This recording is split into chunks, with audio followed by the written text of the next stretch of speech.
Juan capítulo 11, versículo 35. Jesús lloró. El versículo más corto de toda la Biblia, pero también el más misterioso. Porque aquí está la pregunta que ha torturado a teólogos durante más de 2000 años. ¿Por qué lloró Jesús si él sabía perfectamente, con conocimiento divino absoluto, que en 5 minutos iba a resucitar a Lázaro? Piénsenlo bien por un momento. Si ustedes supieran con certeza total que su amigo que acaba de morir va a levantarse de la tumba en cuestión de minutos, ¿llorarían de dolor o estarían esperando emocionados el milagro? Esta pregunta no es solo curiosidad teológica, hermanos míos. Esta pregunta toca el corazón mismo de la naturaleza de Cristo, de cómo funciona la unión entre su divinidad y su humanidad, y de algo aún más profundo, cómo Dios realmente se relaciona con nuestro sufrimiento. Para entender realmente por qué Jesús lloró en ese momento tan dramático, primero tenemos que conocer a fondo el contexto de esta familia tan especial que vivía en Betania. No estamos hablando de cualquier familia común y corriente, sino de personas que tenían una relación íntima, profunda y genuina con el Maestro de Galilea. Lázaro, Marta y María vivían en Betania, un pueblito pequeño y pintoresco que quedaba aproximadamente a 3 kilómetros al este de Jerusalén, en la ladera del Monte de los Olivos. Era el lugar perfecto para que Jesús descansara cuando visitaba la capital, lejos del bullicio constante, las multitudes agobiantes y las tensiones políticas que siempre lo seguían en la ciudad santa. Pero esta no era simplemente una relación de conveniencia o de hospedaje casual. Era una amistad genuina, profunda, auténtica. El Evangelio de Juan nos revela en el capítulo 11, versículo 3, que cuando Lázaro se enfermó gravemente, las hermanas enviaron a decir a Jesús estas palabras precisas: «Señor, he aquí el que amas está enfermo». Fíjense bien en esas palabras tan cargadas de significado. El que amas. No dijeron tu seguidor, o tu discípulo, o el que te admira. Dijeron específicamente el que amas. Esto nos habla de una relación personal, íntima, de verdadero afecto mutuo y cariño profundo. El evangelista Lucas nos ofrece una ventana fascinante a la dinámica de esta familia en su Evangelio, capítulo 10, versículos 38 al 42. Allí vemos cómo era la personalidad única de cada miembro de esta familia tan querida por Jesús. Marta era la hermana mayor, la más práctica y eficiente, siempre ocupada sirviendo y preparando meticulosamente todo para recibir a Jesús de la mejor manera posible. Era el tipo de persona que se preocupa por todos los detalles, que quiere que todo esté perfecto, que expresa su amor a través del servicio práctico y la hospitalidad generosa. María, por el contrario, era más contemplativa, más reflexiva, la que había descubierto que la mejor manera de honrar a Jesús era sentarse a sus pies para escuchar atentamente sus enseñanzas profundas. Era la estudiosa, la que valoraba más las palabras del Maestro que las actividades sociales. Y Lázaro era el amigo del alma, el confidente, el hermano que Jesús nunca tuvo en su familia terrenal. Era probablemente con quien Jesús podía relajarse completamente, reír sin preocupaciones, compartir pensamientos íntimos y momentos de verdadera camaradería masculina. Esta familia había abierto generosamente su hogar a Jesús en múltiples ocasiones a lo largo de su ministerio. Habían sido testigos privilegiados de sus enseñanzas privadas más profundas, habían compartido la mesa con él en incontables ocasiones, habían visto sus momentos de cansancio físico después de largas jornadas de ministerio y también sus momentos de alegría genuina cuando estaba relajado entre amigos queridos. No eran extraños que lo admiraban desde lejos. No eran seguidores casuales que lo veían solo en las multitudes. Eran familia escogida, personas que conocían al Jesús humano detrás del ministerio público, que habían visto su sonrisa, que conocían sus gustos culinarios, que habían escuchado sus anécdotas personales. Cuando Juan nos dice en el versículo 5 del capítulo 11 que Jesús amaba a Marta, a su hermana y a Lázaro, está usando una palabra griega muy específica y poderosa, agapao. Esta no es cualquier tipo de amor superficial o casual, es el amor más puro, más profundo, más comprometido y duradero que existe en el vocabulario humano. Es precisamente el mismo amor incondicional con que Dios Padre nos ama a cada uno de nosotros. Por eso, cuando llegó la terrible noticia de que Lázaro estaba enfermo de gravedad, no estamos hablando de cualquier persona desconocida. Estamos hablando del amigo íntimo de Jesús, de alguien que había visto al Maestro reír hasta llorar de alegría, llorar de tristeza, cansarse después de largas jornadas, alegrarse con las victorias del reino, preocuparse por las multitudes perdidas, alguien que conocía su corazón como muy pocas personas en la tierra. La noticia de la enfermedad grave de Lázaro llegó a Jesús de una manera muy particular e intencional. Las hermanas no fueron personalmente a buscar al Maestro, lo cual habría sido comprensible dada la urgencia de la situación, sino que enviaron cuidadosamente un mensajero con un mensaje muy específico y lleno de fe. Y el mensaje que enviaron era extraordinariamente corto, pero tremendamente cargado de esperanza y confianza. Señor, he aquí el que amas está enfermo. Juan 11, versículo 3. Analicemos juntos la profundidad teológica y emocional de estas pocas palabras tan cuidadosamente escogidas. Primero, fíjense que no le pidieron directamente a Jesús que viniera corriendo a Betania. No le dijeron, ven rápido porque la situación es desesperante, o necesitamos urgentemente un milagro de sanidad. Simplemente le informaron la situación actual con total transparencia, confiando completamente en que él sabría exactamente qué hacer y cuándo hacerlo. Segundo, no describieron los síntomas específicos de la enfermedad ni entraron en detalles médicos dramáticos. No dijeron, está al borde de la muerte, o los doctores han perdido toda esperanza. Simplemente dijeron, está enfermo, dejando que Jesús, con su conocimiento divino, evaluara la verdadera gravedad de la situación. Tercero, y esto es lo más hermoso de todo, basaron su petición completamente en la relación de amor que existía entre Jesús y Lázaro. No apelaron a su poder como hacedor de milagros, no mencionaron su reputación pública, no citaron sus credenciales mesiánicas. Simplemente le recordaron, el que amas está enfermo. Esto nos habla de la fe profunda y madura que esta familia tenía en el carácter personal de Jesús. Ellas entendían que para Jesús, el amor era más poderoso que cualquier otra motivación. Sabían que si él realmente amaba a Lázaro y ellas estaban absolutamente seguras de que así era, entonces haría todo lo necesario para ayudarlos. Pero la respuesta inicial de Jesús fue algo que nadie esperaba, algo que probablemente confundió tremendamente al mensajero que llevó la noticia.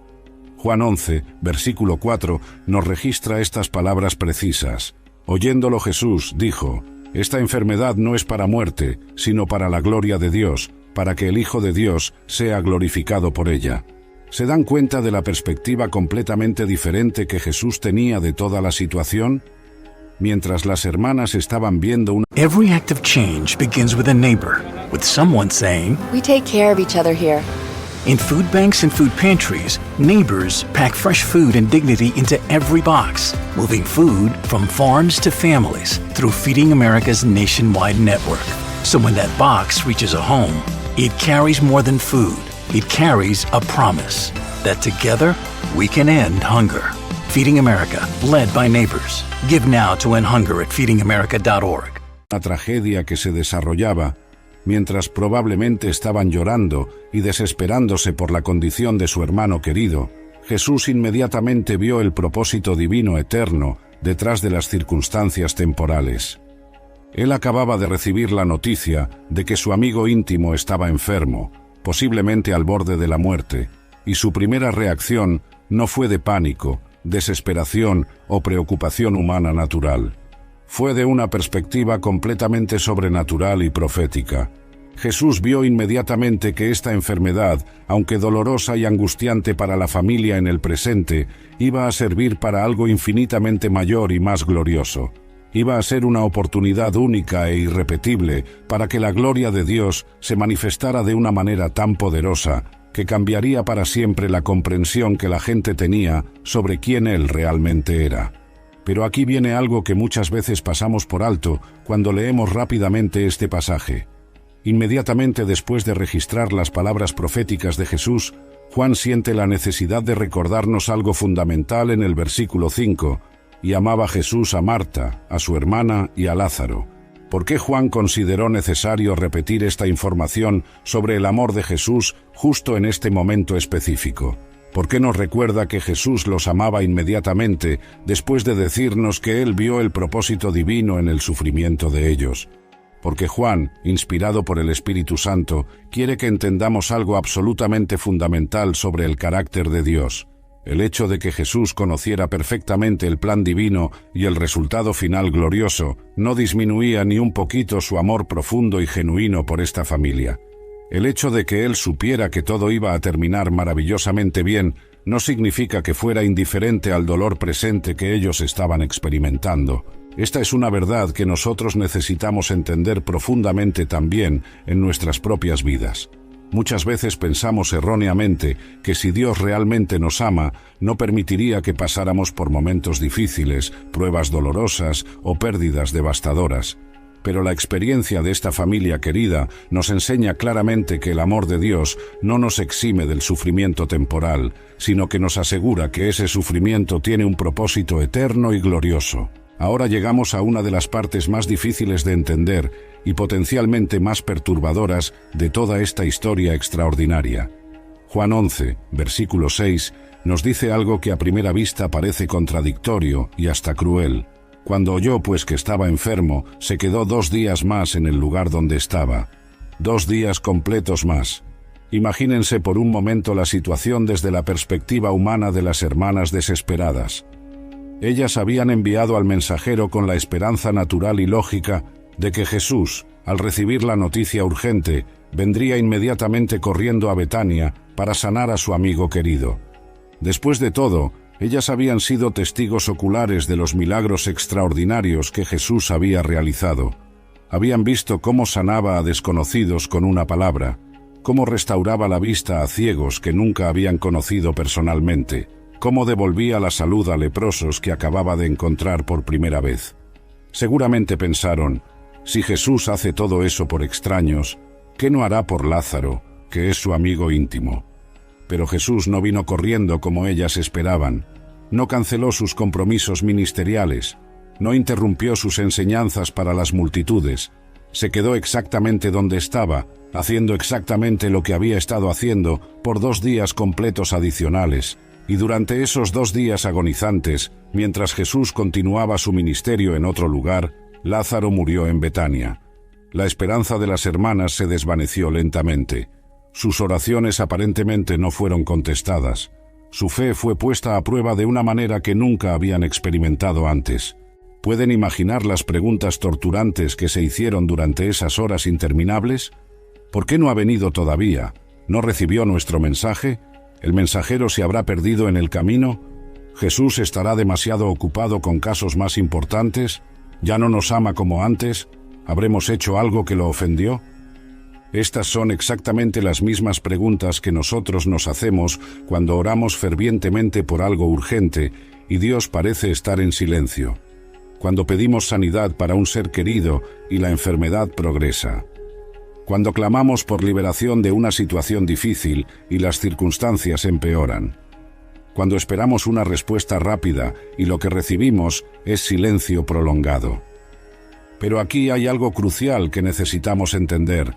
La demora de Jesús no fue por falta de amor, ni por descuido, ni porque estuviera demasiado ocupado con otros asuntos ministeriales. Fue completamente intencional y tenía un propósito específico que iba mucho más allá de lo que cualquier persona podía imaginar en ese momento de dolor. Juan 11, versículo 15, nos da una ventana fascinante a la mente de Jesús cuando él mismo explica su demora a los discípulos confundidos. Y me alegro por vosotros de no haber estado allí para que creáis, mas vamos a él. ¿Se dan cuenta de la perspectiva radical que Jesús tenía? Él se alegraba de no haber estado presente cuando Lázaro murió. Esto no es crueldad ni indiferencia. Es sabiduría divina operando en un nivel que trasciende completamente la comprensión humana natural. Si Jesús hubiera llegado antes de que Lázaro muriera y lo hubiera sanado de su enfermedad grave, habría sido un milagro hermoso y poderoso, sin duda alguna. La familia habría estado agradecida, los vecinos habrían estado impresionados y habría sido otro testimonio del poder sanador de Jesús. Pero no habría sido el milagro específico que Dios Padre tenía planeado desde la eternidad. no habría sido la demostración particular de poder divino que era necesaria en ese momento crucial del ministerio de Jesús. Cuando Jesús finalmente llegó a Betania, Juan nos dice que Lázaro llevaba exactamente 4 días muerto. Este detalle no es casual ni accidental. En la cultura judía de esa época existía la creencia generalizada de que el alma de una persona permanecía cerca del cuerpo durante los primeros 3 días después de la muerte, manteniendo cierta esperanza de regreso. Pero después del 4.º día, esa esperanza se desvanecía completamente. Además, después de 4 días en el clima cálido de Palestina, la descomposición del cuerpo ya había comenzado obviamente.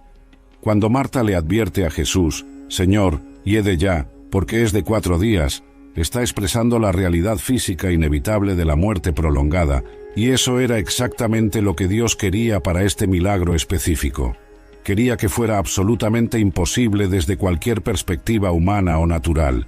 Quería que no hubiera la más mínima duda de que lo que estaba a punto de suceder era un acto completamente sobrenatural, una manifestación de poder que solo Dios mismo podía realizar. Pero mientras Dios estaba orquestando perfectamente este milagro extraordinario para su gloria eterna, 2 hermanas estaban pasando por el dolor más profundo de sus vidas. Estaban experimentando la pérdida devastadora de su hermano querido. Y ese sufrimiento era completamente real, profundo y legítimo. Cuando Jesús finalmente llegó a Betania, después de su demora intencional, la primera persona que salió a encontrarlo fue Marta, la hermana práctica y So good, so good, so good. Spring styles are at Nordstrom Rack stores now, and they're up to 60% off. Stock up and save on Rag & Bone, Madewell, Vince, All Saints, and more of your favorites. How did I not know Rack has Adidas? Why do we rack? For the hottest deals. Just so many good brands. Join the Nordy Club to unlock exclusive discounts, shop new arrivals first, and more. Plus, buy online and pick up at your favorite Rack store for free. Great brands, great prices. That's why you rack. Struggling with weight loss? Prolon's 5-day fasting mimicking diet is a clinically developed nutrition program designed to promote fat loss while protecting lean body mass. Developed at USC's Longevity Institute, it assists the body in entering a fasting-like state that helps reset metabolism and target visceral fat. In just 5 days, Prolon offers a science-backed approach to weight loss without extreme restriction or guesswork. Get 15% off plus a $40 bonus gift when you subscribe at prolonlife.com/now. Directa, que nunca tenía problemas para expresar exactamente lo que pensaba, y sus primeras palabras revelan una mezcla fascinante de dolor profundo, fe inquebrantable y tal vez un poquito de reproche comprensible. «Señor, si hubieses estado aquí, mi hermano no habría muerto». Juan 11, versículo 21. Estas palabras están cargadas de tanto significado emocional y teológico que necesitamos analizarlas cuidadosamente para entender todo lo que Marta estaba comunicando en este momento de dolor intenso. Primero, hay un elemento de reclamo muy humano y comprensible en esas palabras. Marta está diciendo esencialmente: «Tú tenías el poder para prevenir esta tragedia. Hemos visto tus milagros con nuestros propios ojos, sabemos lo que puedes hacer, pero no llegaste a tiempo y ahora nuestro hermano está muerto». Es el mismo tipo de pregunta que todos nosotros hemos hecho en momentos de crisis. ¿Dónde estaba Dios cuando lo necesitaba? ¿Por qué no intervino cuando tenía el poder para hacerlo? ¿Por qué permitió que sucediera esto cuando una palabra suya podría haberlo evitado? Marta no está siendo irrespetuosa ni está perdiendo su fe. Está siendo honesta sobre su dolor y su confusión. Y es hermoso ver que Jesús no la regaña por expresar estos sentimientos tan humanos y naturales. Pero inmediatamente después de expresar su dolor, Marta demuestra una fe extraordinaria que trasciende sus circunstancias presentes. Mas también sé ahora que todo lo que pidas a Dios, Dios te lo dará. Versículo 22. ¿Se dan cuenta de la tensión emocional y espiritual que existe en esas 2 declaraciones consecutivas? Por un lado, hay dolor genuino y tal vez algo de reproche. Si hubieras estado aquí, esto no habría pasado. Por el otro lado, hay una fe que se mantiene firme a pesar del sufrimiento. Pero todavía creo que tienes una conexión especial con Dios.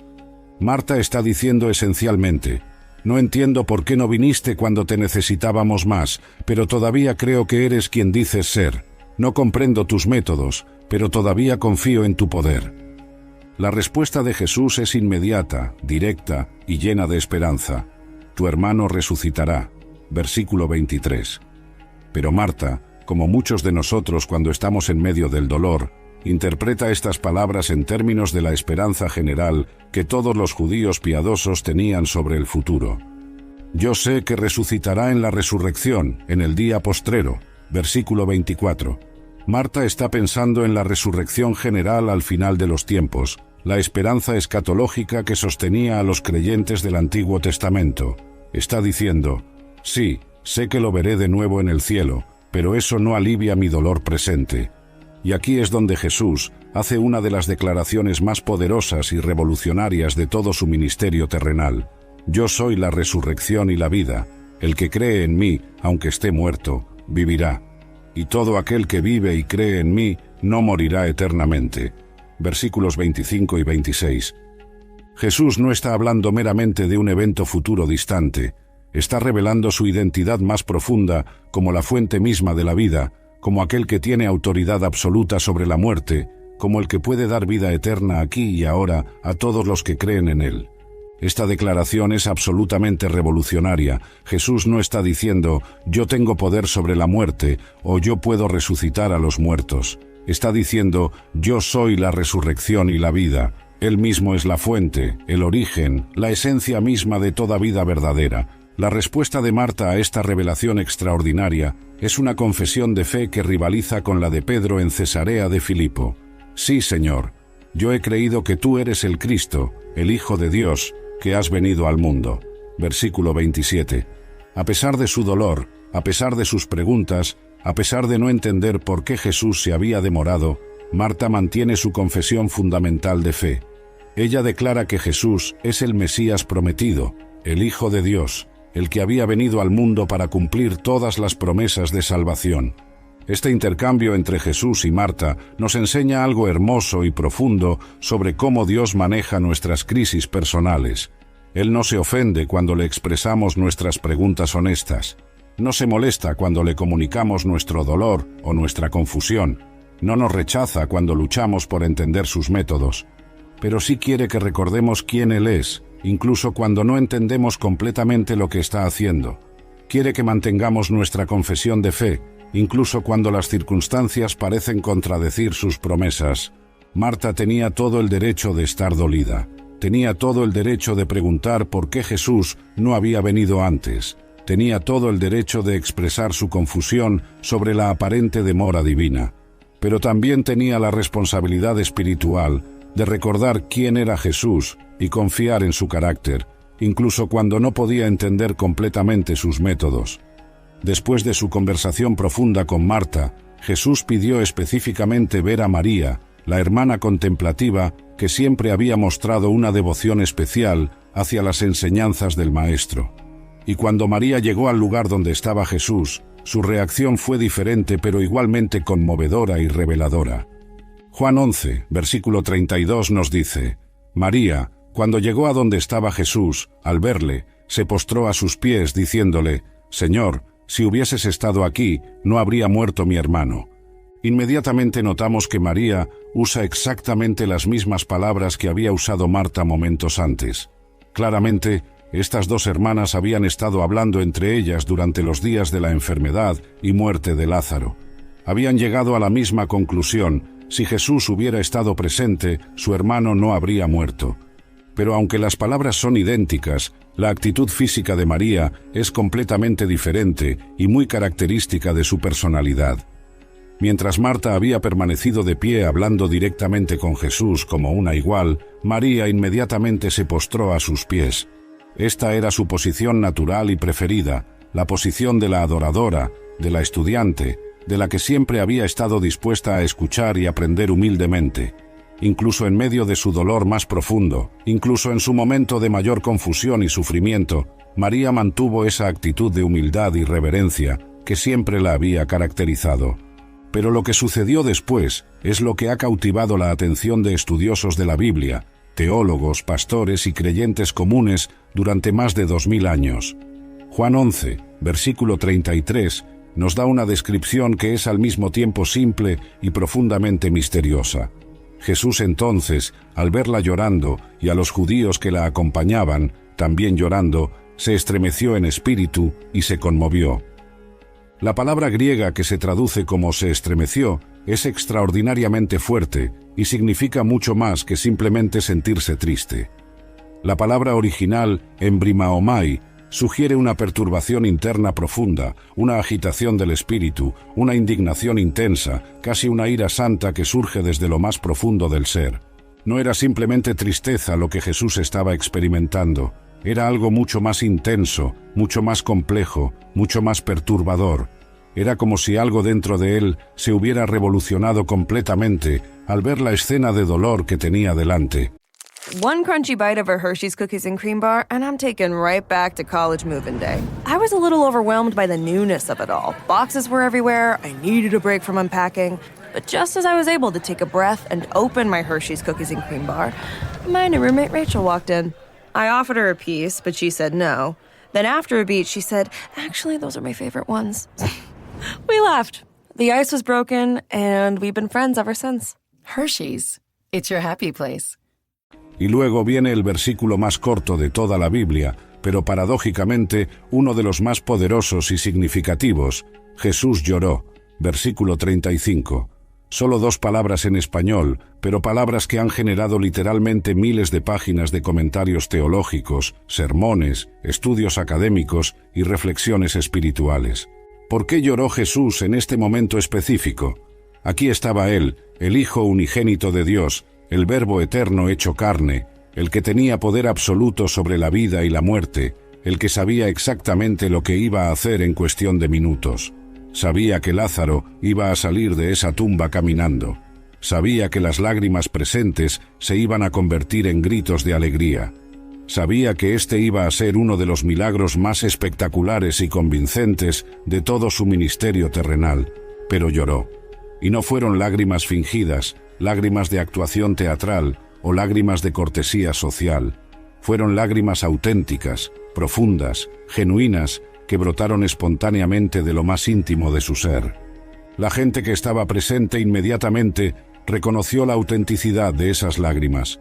Juan 11, versículo 36 nos dice: «Dijeron entonces los judíos, mirad cómo le amaba». Ellos vieron en esas lágrimas la evidencia clara e incontrovertible del amor profundo y genuino que Jesús tenía por Lázaro. No había duda en sus mentes de que estas lágrimas eran la expresión natural de un corazón que realmente se había quebrantado por la pérdida de un amigo querido. No veían actuación, no veían manipulación emocional, no veían teatro religioso, veían dolor humano auténtico y amor verdadero. Pero algunos de los presentes también expresaron la pregunta que probablemente todos tenían en sus mentes. ¿No podía este, que abrió los ojos al ciego, haber hecho también que Lázaro no muriera? Versículo 37. Era una pregunta lógica y comprensible. Si Jesús tenía poder para sanar a desconocidos, ¿por qué no había usado ese mismo poder para prevenir la muerte de su amigo íntimo? Era la misma pregunta que habían hecho Marta y María, la misma pregunta que nosotros hacemos cuando enfrentamos tragedias. Si Dios tiene poder para intervenir, ¿por qué permite que suframos? Pero esas lágrimas de Jesús no eran lágrimas de impotencia o frustración. No eran lágrimas de sorpresa o desesperación. No eran lágrimas de alguien que se había dado cuenta de que había llegado demasiado tarde para hacer algo útil. Eran lágrimas que revelaban algo mucho más profundo sobre su naturaleza divina y humana, sobre el corazón de Dios hacia el sufrimiento humano y sobre la realidad compleja de vivir en un mundo quebrantado por el pecado mientras se mantiene la esperanza en la restauración final. Estas lágrimas nos enseñan que es completamente posible tener conocimiento perfecto del futuro y aún así sentir dolor genuino por el sufrimiento presente. Es posible saber que todo va a terminar bien y aún así llorar por el costo temporal que se debe pagar. Es posible tener fe absoluta en la victoria final y aún así sentir compasión profunda por los que están sufriendo en el camino hacia esa victoria. A lo largo de más de 2 milenios de historia cristiana, teólogos, estudiosos bíblicos, pastores y comentaristas han propuesto diversas explicaciones para entender por qué Jesús lloró ante la tumba de Lázaro. Cada una de estas teorías nos ayuda a comprender una faceta diferente de este momento tan profundo y complejo. La primera teoría, y probablemente la más obvia e inmediata, es que Jesús lloró simplemente porque era completamente humano y sentía dolor genuino por la pérdida de su amigo querido. Esta teoría enfatiza la humanidad real y auténtica de Cristo, recordándonos que Él no era simplemente Dios disfrazado de hombre, sino que era verdaderamente humano con emociones reales, relaciones genuinas y sentimientos auténticos. Cuando perdemos a alguien que amamos profundamente, lloramos. No importa que tengamos la certeza teológica de que los volveremos a ver en el cielo, no importa que creamos firmemente en la resurrección futura, no importa que tengamos fe en las promesas eternas de Dios. El dolor de la separación presente es completamente real y legítimo. Jesús experimentó exactamente ese mismo tipo de dolor humano cuando vio la tumba de su amigo íntimo. Sus lágrimas validaron la realidad de las emociones humanas y nos dieron permiso para sentir dolor genuino, incluso cuando tenemos esperanza eterna. La segunda teoría sugiere que Jesús lloró principalmente por compasión hacia Marta y María, no tanto por su propia pérdida, sino por el sufrimiento que él veía en estas dos mujeres que amaba profundamente. Él observó su dolor, vio su desesperación, sintió su confusión, y su corazón se conmovió completamente por ellas. Esta teoría nos revela el corazón pastoral y compasivo de Jesús. Aunque él sabía perfectamente que el dolor de las hermanas era temporal y que pronto se convertiría en alegría indescriptible, no minimizó ni desestimó su sufrimiento presente. Él entró empáticamente en su dolor y lo sintió con ellas. Esta perspectiva nos enseña que Jesús no es indiferente a nuestro sufrimiento presente solo porque conoce perfectamente cómo va a terminar nuestra historia. Él no nos dice, no llores porque todo va a salir bien, sino que llora con nosotros mientras esperamos la manifestación de sus promesas. La tercera teoría es teológicamente más profunda y sugiere que Jesús lloró porque en ese momento vio claramente las consecuencias devastadoras del pecado en el mundo entero. La muerte no era parte del diseño original perfecto de Dios para la humanidad, era el resultado directo y terrible de la entrada del pecado en el mundo. Cuando Jesús vio esa tumba, no vio solamente la muerte de Lázaro, vio toda la cadena de muerte, dolor, separación y sufrimiento que el pecado había desatado en la creación desde la caída de Adán y Eva. Vio a los padres llorando por sus hijos, a los hijos llorando por sus padres, a los esposos llorando por sus esposas, a las madres abrazando tumbas vacías. Esta teoría sugiere que las lágrimas de Jesús fueron lágrimas de indignación santa contra el pecado y sus efectos destructivos. No estaba llorando por impotencia, sino por ira justa contra todo lo que el pecado había robado de su creación perfecta. La cuarta teoría propone una dimensión profética. Jesús lloró porque vio anticipadamente su propia muerte, que se acercaba rápidamente. Él sabía que el milagro de resucitar a Lázaro iba a ser precisamente el evento que finalmente convencería a los líderes religiosos de que tenían que eliminarlo definitivamente. Juan nos confirma esta realidad en los versículos 45 al 53 del capítulo 11.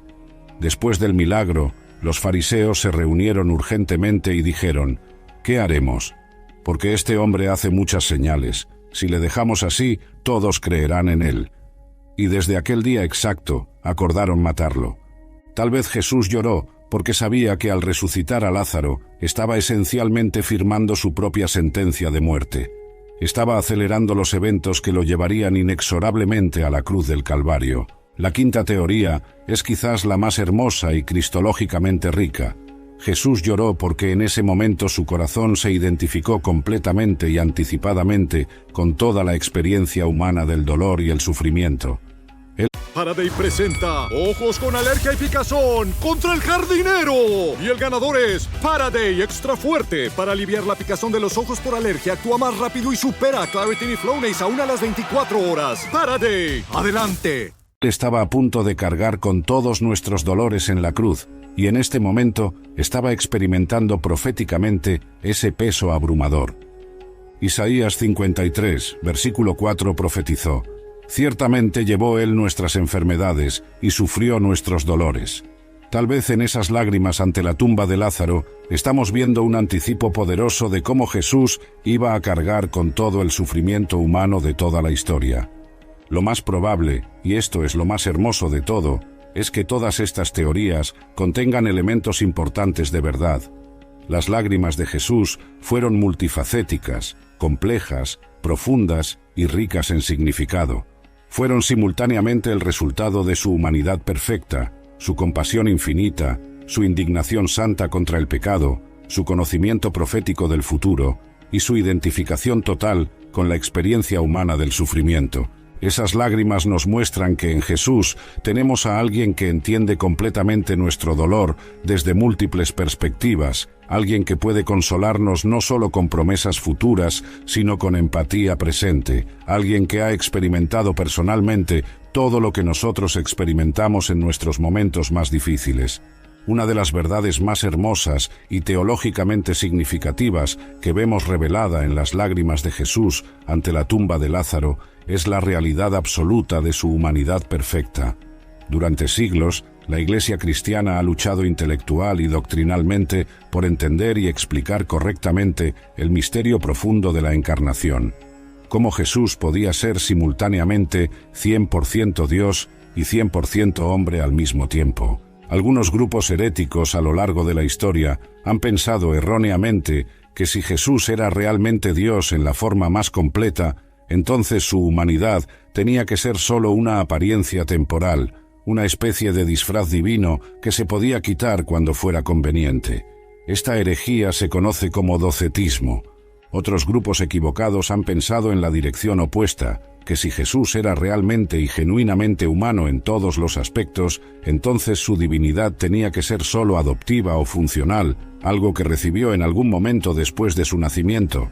Esta herejía se conoce como adopcionismo, pero la Biblia nos enseña claramente, y la Iglesia ortodoxa ha mantenido firmemente durante 2 milenios, que Jesús era ambas naturalezas completamente y sin compromiso, completamente Dios y completamente hombre en una sola persona.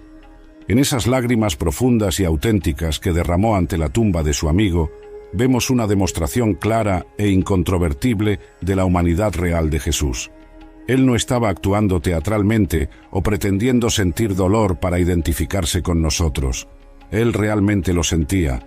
Su corazón humano realmente se quebró cuando vio el sufrimiento de sus amigos queridos y las consecuencias devastadoras de la muerte. El escritor de Hebreos nos da una perspectiva teológica fundamental sobre esta realidad en el capítulo 4, versículo 15. Porque no tenemos un sumo sacerdote que no pueda compadecerse de nuestras debilidades, sino uno que fue tentado en todo según nuestra semejanza, pero sin pecado. Esta es una verdad absolutamente revolucionaria y consoladora. Jesús puede compadecerse genuinamente de nuestras debilidades, limitaciones y sufrimientos, porque Él personalmente las experimentó en su propia carne. Él sintió hambre real cuando ayunó en el desierto. Sintió sed genuina cuando pidió agua a la mujer samaritana. Experimentó cansancio auténtico cuando se durmió en la barca durante la tormenta. Y sí, también sintió el dolor real y profundo de perder a un ser querido cuando murió Lázaro. No hay absolutamente nada en nuestra experiencia humana de sufrimiento que Él no pueda entender completamente desde su propia experiencia personal. Pero aquí viene algo absolutamente crucial que debemos entender. Jesús experimentó todas nuestras emociones humanas, incluyendo las más difíciles y dolorosas, pero las experimentó completamente sin pecado. Su dolor no lo llevó a rebelarse contra la voluntad del Padre. Su tristeza no lo llevó a desesperarse o perder la fe. Su indignación no lo llevó a actuar con venganza o amargura. Él nos muestra perfectamente cómo se supone que los seres humanos creados a imagen de Dios deben manejar las emociones difíciles en un mundo caído. Podemos sentir dolor profundo y real y aún así mantener nuestra confianza absoluta en la bondad y soberanía de Dios. Podemos llorar genuinamente por las pérdidas temporales y aún así mantener nuestra esperanza firme en las promesas eternas. Las lágrimas de Jesús también nos enseñan algo muy importante sobre la validez de nuestras propias emociones humanas. Algunos cristianos bien intencionados pero mal informados Piensan que si realmente tienen fe madura, no deberían sentirse tristes cuando alguien muere, especialmente si esa persona era creyente y sabemos que está en el cielo. Pero Jesús nos enseña claramente que podemos tener fe perfecta, esperanza absoluta y conocimiento completo del plan de Dios, y aún así sentir dolor real por las circunstancias presentes. Podemos saber con certeza que alguien está en la presencia del Señor y aún así llorar porque lo extrañamos profundamente. Podemos confiar completamente en que Dios tiene un plan perfecto y aún así sentir tristeza por la forma en que ese plan se está desarrollando. La humanidad perfecta de Jesús valida nuestras emociones sin justificar el pecado. Él nos muestra que es completamente posible ser totalmente humano en el sentido más completo y aún así ser completamente santo y sin pecado al mismo tiempo. Cuando nosotros lloramos por nuestras pérdidas personales, cuando sentimos dolor por el sufrimiento que vemos en el mundo, cuando nos quebramos por las injusticias que observamos, cuando nos angustiamos por las tragedias que no podemos evitar, estamos siguiendo el ejemplo perfecto de nuestro Salvador. Él no solo entiende intelectualmente nuestro dolor, sino que Él mismo lo experimentó en su propia carne humana. Él no nos consuela desde la distancia de la perfección divina, sino desde la cercanía de la experiencia humana compartida. Esta realidad debería llenar nuestros corazones de gratitud profunda y confianza absoluta. Tenemos un Salvador que no solo tiene el poder divino para resolver nuestros problemas, sino que también tiene la empatía humana para entender completamente cómo nos sentimos mientras esperamos esa solución. Hay otra dimensión profundamente teológica de las lágrimas de Jesús que muchas veces no consideramos completamente, pero que es absolutamente fundamental para entender el significado completo de este momento extraordinario. Cuando Él lloró ante la tumba de Lázaro, no estaba simplemente viendo la muerte de un individuo querido, estaba contemplando las consecuencias devastadoras y universales del pecado en toda la creación de Dios. Para entender completamente esta perspectiva, tenemos que regresar al principio mismo de la historia humana. La muerte no era parte del diseño original perfecto de Dios para la humanidad y para toda la creación. En el relato de Génesis, cuando Dios terminó su obra creativa, Él evaluó todo lo que había hecho y declaró que era bueno en gran manera. Génesis 1, versículo 31. En ese estado original de perfección no había muerte, no había enfermedad. Eczema is unpredictable, but you can flare less with Ebglyss, a once-monthly treatment for moderate to severe eczema.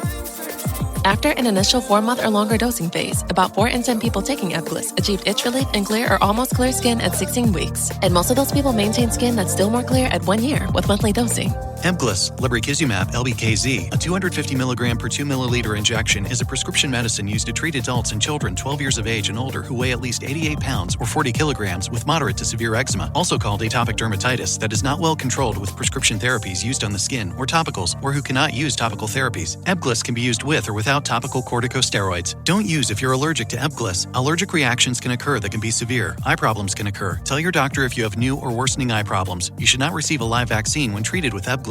Before starting Ebglyss, tell your doctor if you have a parasitic infection. Ask your doctor about Ebglyss and visit ebglyss.lilly.com or call 1-800-LILY-RX or 1-800-545-5979.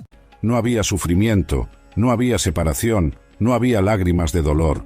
Había solo vida abundante, salud perfecta, alegría completa, comunión ininterrumpida entre Dios y la humanidad y armonía total en toda la creación.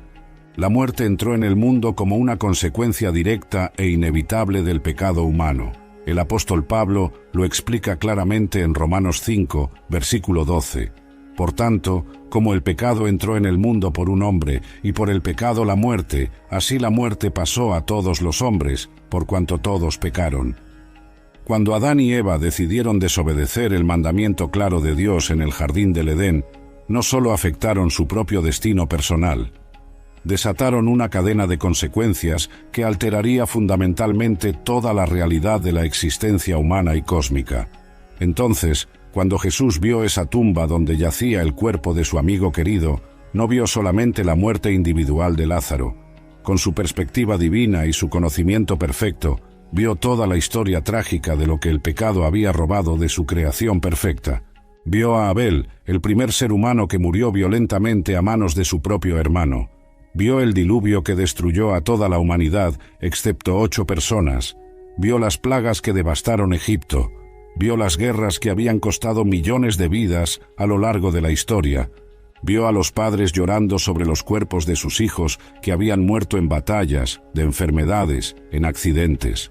Vio a los hijos llorando junto a las tumbas de sus padres. Vio a los esposos abrazando por última vez a sus esposas moribundas. Vio a las madres que nunca se recuperaron completamente de la pérdida de sus bebés. Vio hospitales llenos de sufrimiento, cementerios llenos de dolor, familias destruidas por pérdidas trágicas, comunidades devastadas por tragedias naturales, naciones enteras eliminadas por pestilencias y catástrofes. Y todo esto, absolutamente todo, era el resultado del pecado que había corrompido su creación perfecta. Nada de esto era parte de su plan original. Todo era el resultado de la rebelión humana contra su autoridad amorosa. Por eso la palabra griega que Juan usa para describir la reacción de Jesús es tan fuerte. Embrimaomai no significa simplemente sentirse triste, significa indignarse profundamente, experimentar una ira santa, sentir una perturbación interna que surge de ver algo que está fundamentalmente mal. Jesús estaba enojado, pero no con Lázaro, no con las hermanas, no con la gente que estaba llorando. Estaba furioso con el pecado y todas sus consecuencias destructivas. Estaba indignado por todo lo que el enemigo había logrado robar de la humanidad que él había creado para vida abundante. Esta perspectiva nos ayuda a entender por qué Jesús vino a la tierra en primer lugar. Él no vino simplemente para darnos enseñanzas morales inspiradoras o para ser un ejemplo de vida virtuosa. Vino específicamente para resolver el problema fundamental del pecado que estaba destruyendo sistemáticamente a su creación. Primera de Juan 3, versículo 8, nos dice claramente: «Para esto apareció el Hijo de Dios, para deshacer las obras del diablo». Las lágrimas de Jesús fueron lágrimas de guerra espiritual, lágrimas de alguien que estaba viendo todo el daño que el enemigo había causado y que estaba absolutamente decidido a repararlo completamente. Pero aquí hay algo hermoso que debemos entender. Aunque Jesús vio claramente todo el daño causado por el pecado, aunque se indignó profundamente por toda la injusticia y destrucción, no se desesperó ni perdió la esperanza. Aunque se entristeció por las consecuencias presentes, no dudó de la victoria final. Porque él sabía que tenía la solución completa y definitiva. En unos minutos iba a demostrar su poder absoluto sobre la muerte resucitando a Lázaro. Pero eso era solo una muestra pequeña de lo que iba a lograr en gran escala cósmica. Él iba a morir en la cruz para pagar completamente el precio del pecado que había causado toda esta destrucción. Iba a resucitar para demostrar su victoria total sobre la muerte. Iba a ascender al cielo para preparar un lugar donde no habrá más muerte, ni llanto, ni clamor, ni dolor. Sus lágrimas fueron lágrimas de alguien que ve el problema claramente en toda su magnitud devastadora, pero que también tiene la solución completa y definitiva. Y esa es la esperanza sólida que tenemos nosotros también cuando vemos el sufrimiento en el mundo. Podemos llorar por el estado caído del mundo, podemos indignarnos por las injusticias que vemos, podemos entristecernos por las consecuencias del pecado, pero también podemos tener esperanza absoluta, porque sabemos que Jesús ya ha provisto la solución final y definitiva. El milagro extraordinario de la resurrección de Lázaro no fue simplemente un acto espontáneo de compasión hacia una familia doliente, aunque ciertamente incluyó ese elemento hermoso. Fue una declaración profética poderosa y deliberada sobre la identidad verdadera de Jesús, sobre su autoridad absoluta sobre la vida y la muerte, y sobre lo que él iba a lograr a una escala cósmica a través de su propia muerte sacrificial y resurrección triunfante. Las lágrimas de Jesús ante la tumba de Lázaro continúan hablándonos poderosamente hoy, más de 2000 años después. Nos dicen claramente que Él entiende completamente nuestro dolor más profundo, que Él tiene poder absoluto sobre nuestras pérdidas más devastadoras y que Él está preparando meticulosamente un futuro glorioso donde no habrá más lágrimas de tristeza, solamente lágrimas de gozo eterno e indescriptible. Cuando lloramos, Él llora con nosotros. Cuando sufrimos, Él sufre con nosotros. Y cuando esperamos, Él garantiza que nuestra esperanza no será defraudada porque está fundamentada en su carácter inmutable y sus promesas infalibles.